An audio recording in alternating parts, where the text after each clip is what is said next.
Assalamualaikum warahmatullahi wabarakatuh. Saya Wahid Bibi dengan NIM 1W12059.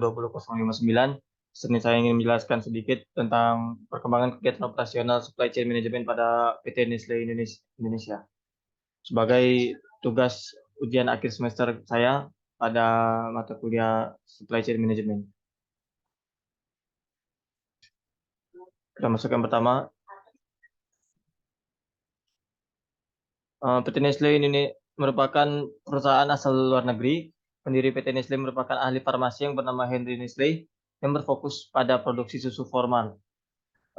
PT Nestle sendiri memiliki banyak cabang di Indonesia.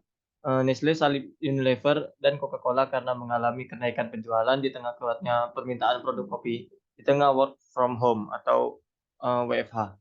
Pada awal tahun 2020, pendapatan perusahaan naik 2,8%, lebih tinggi dari perkiraan analisis sebesar 2,3%. Menanggapi lonjakan permintaan tersebut, diperlukan kolaborasi sistem manajemen dan kinerja perusahaan supaya dapat meningkatkan kinerja perusahaan untuk memenuhi kebutuhan pasar. Menanggapi melonjaknya kebutuhan serta permintaan pasar, tentunya perusahaan besar memiliki sistem yang terintegrasi dalam proses produksinya. Salah satunya yaitu manajemen rantai pasok atau yang sering disebut dengan sistem SCM atau Supply Chain Management. Kegiatan SCM meliputi perkembangan produk, pengadaan bahan baku dan komponen, perencanaan, pengendalian, dan pengiriman dalam proses produksi dan distribusi. Kegiatan utama dalam manajemen rantai pasok adalah manajemen pengadaan, yakni kegiatan untuk menyediakan kebutuhan bahan baku dan komponen yang dibutuhkan dalam kegiatan produksi perusahaan.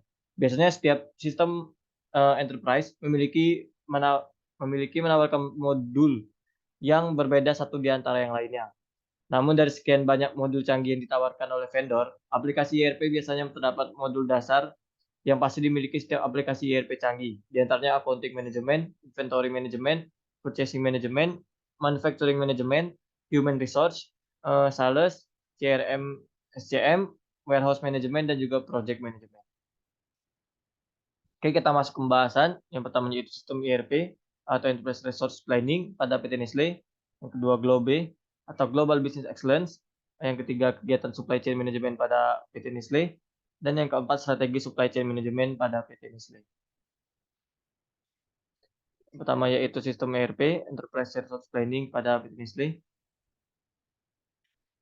Nestle menerapkan strategi manajemen sistem kontrol terdesentralisasi dengan otorisasi membuat keputusan di setiap unit bisnis agar keputusan yang diambil sejalan dengan situasi di masing-masing negara.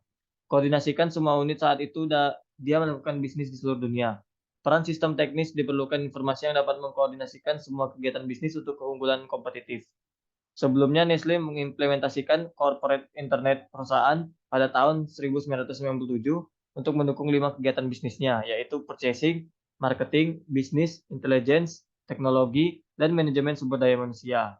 Corporate internet perusahaan ini disebut Nestle Intranet Kit Assistant atau Nikita.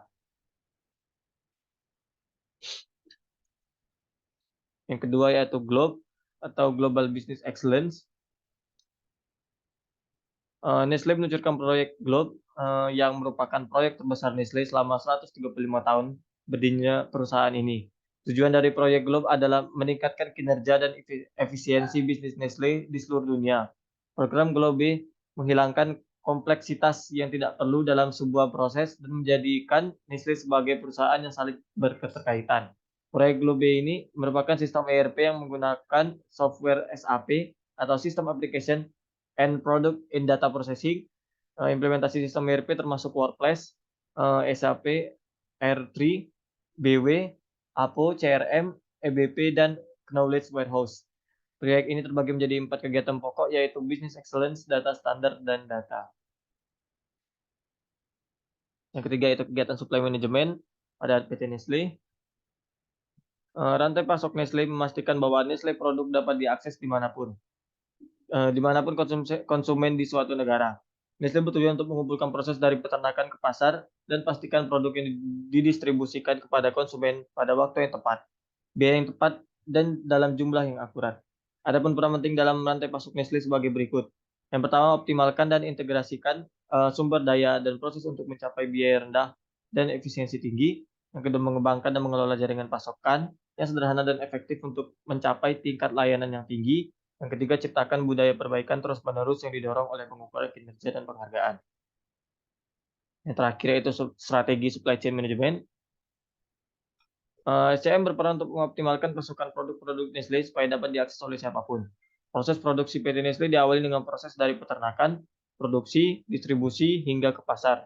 Nestlé mengupayakan untuk memenuhi kebutuhan pasar, terlebih di era pandemi yang mana permintaan akan produk-produk Nestlé meningkat.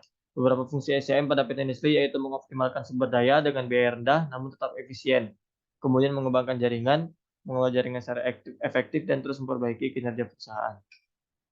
Baiklah, sekian dari saya. Lebih dan kurangnya saya mohon maaf. Saya akhiri. Wabillahi taufiq wal hidayah. Wassalamualaikum warahmatullahi wabarakatuh.